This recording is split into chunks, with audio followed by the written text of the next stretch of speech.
Thank you, Mr. Chairman. Judge Walker, nice to see you again. Thanks for being back before us.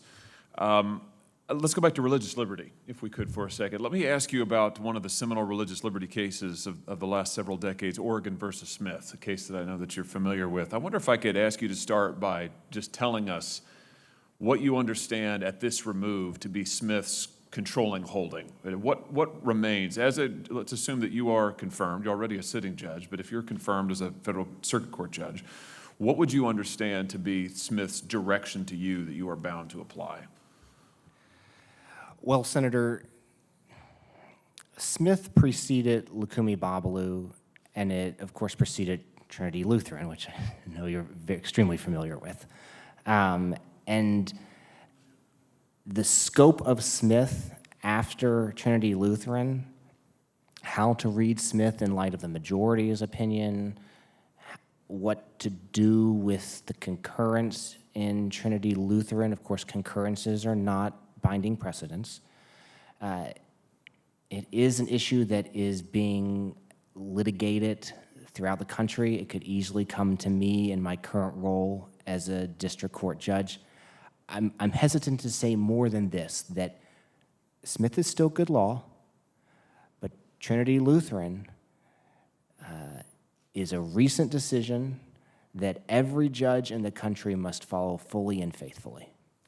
Let me ask you, since you mentioned Trinity Lutheran, the Hosanna-Tabor case, let me ask you about that. Let me ask you about, actually, Trinity Lutheran in a second. Let me first start with Hosanna-Tabor, which also involves Smith. The Hosanna-Tabor case was a case that was the majority opinion. The unanimous opinion was written by the Chief Justice. He has something to say about Smith in that case. There he says that Smith, and I'm quoting now from the majority opinion, the court's opinion, Smith involved government regulation of only outward physical acts. The present case, in contrast, concerns government interference with an internal church.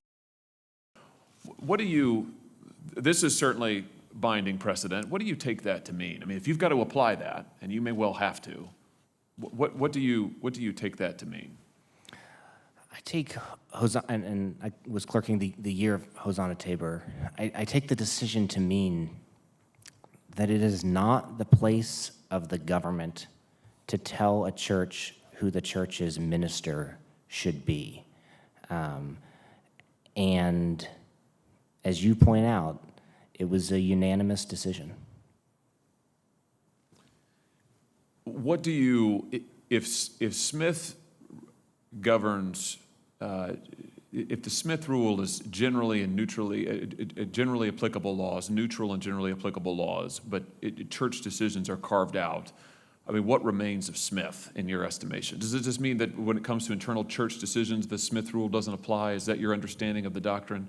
I'm not asking you to predict where the court's going to go. I'm just trying to search for what you think you are bound to apply right now. And then I want to ask you about Trinity Lutheran. And so, Senator, as you know, one case that's currently being litigated before the Supreme Court right now is the Blaine Amendments case. That case, other cases throughout the country involve a lot of the questions that you're getting at. So I want to not cross the line of saying something that the Code of Judicial Ethics prohibits me from saying, but I do want to answer your question. There is nothing about Smith that allows the government to dive into the inner workings of a church or synagogue or mosque and tell those people of faith who their faith leader has to be.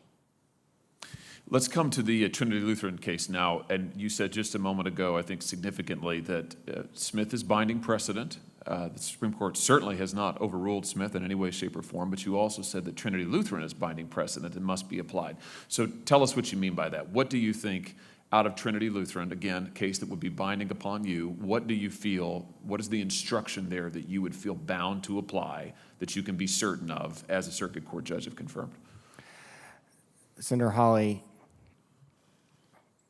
the Constitution commands at least this, that the government treats secular institutions and religious institutions equally. And what was going on in Trinity Lutheran, as you know well, is the government had a general program. It said, any comers may apply unless you're a church.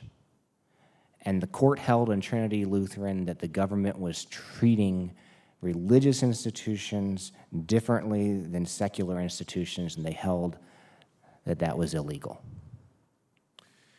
Finally, in my remaining few seconds here, you clerk for Justice Kennedy, do you have a favorite opinion of the justices?